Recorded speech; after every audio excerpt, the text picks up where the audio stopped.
इस अनशन के दौरान 5वें 6वें दिन जो गांधी मैदान में हुआ वो मीडिया और बिहार के लोगों के सामने है।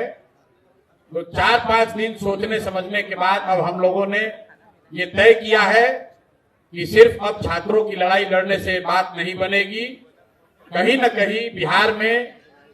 गांधी जी के बताए हुए रास्ते को लेकर आगे चलने की जरूरत है। समाज में लोगों को जगाने समझाने की जरूरत है।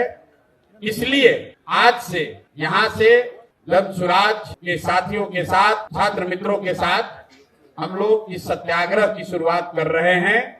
गांधी मैदान से तो पुलिस ने उठा दिया, लेकिन अब मैं जहाँ रहता हूँ उसको छोड़कर इसी आश्रम में जो आप ये व्यवस्था देख रहे हैं, जो अभी बनने की प्रक्रिया में है, अब यहीं पर रहेंगे और यहीं से जन सुराज का सारा कार्यक्रम चलाया जाएगा। लेकिन उससे बढ़कर इस जगह को हम लोग इस तरह से बनाना, विकसित करना चाहते हैं ताकि बिहार का हर वो व्यक्ति जो यहाँ की व्यवस्था से दुखित है, यहाँ की व्यवस्था का पीड़ित है, उन सारे लोगों के लिए ये प्लेटफॉर्म, ये आश्रम आवाज बने, उनके साथ हम लोग खड़े हो सके, उनके दुख दर्द के साथी बन सके। इस संकल्प से मैं इस आश्रम की, जिसका नाम हम लोगों ने बिहार सत्याग्रह आश्रम दिया है, ताकि बिहार के समाज के हर उस वर्ग को जिसके साथ जाति हुई है, जिसके साथ व्यवस्था ने गलती करी है, वो यहाँ आ सके और इस व्यवस्था के तहत जुड़कर अपनी बात को मजबूती से रख सके,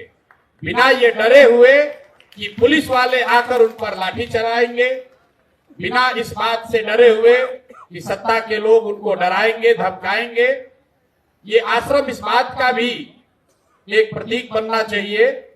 कि शांतिपूर्ण तरीके से बिहार में जो एक व्यवस्था बना दी है सरकार ने, कि जिसको भी व्यवस्था से कोई शिकायत है, कोई भी कोई आवाज लगाता है, तो सरकार उसको उपद्रवी बताती है। सरकार उसको लॉ एंड ऑर्डर का मुद्दा बनाकर उन पर लाठी चलाती है। तो इस आश्रम को इसीलिए बाकायदा सरकार से परमिशन लेकर, ये जमीन जो लोग अपना होने का दावा करते हैं उनको पैसा रेंट देकर, सरकारी रेंट देकर ये व्यवस्था मैंने बनाना शुरू किया है,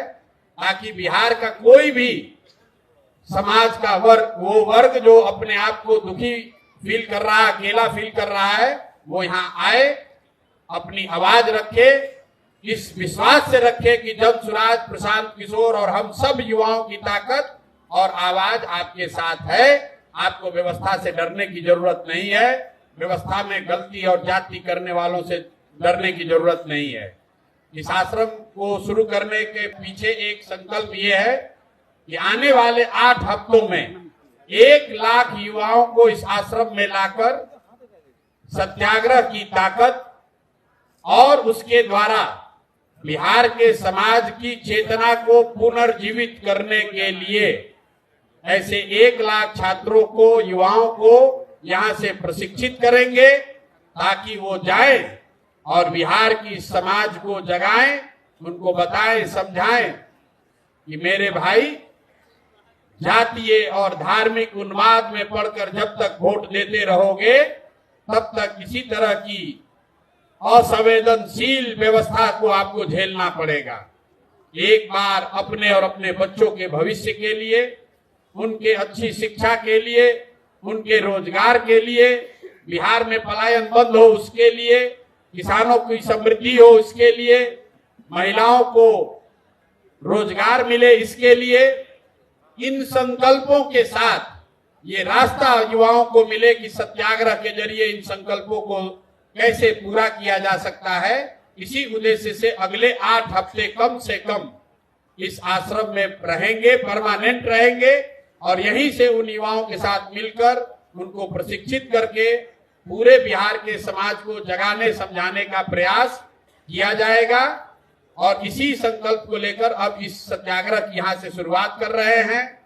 प्रशासन को, सरकार को कोई डरने की जरूरत नहीं है। हम लोग कोई रैली नहीं करने वाले हैं,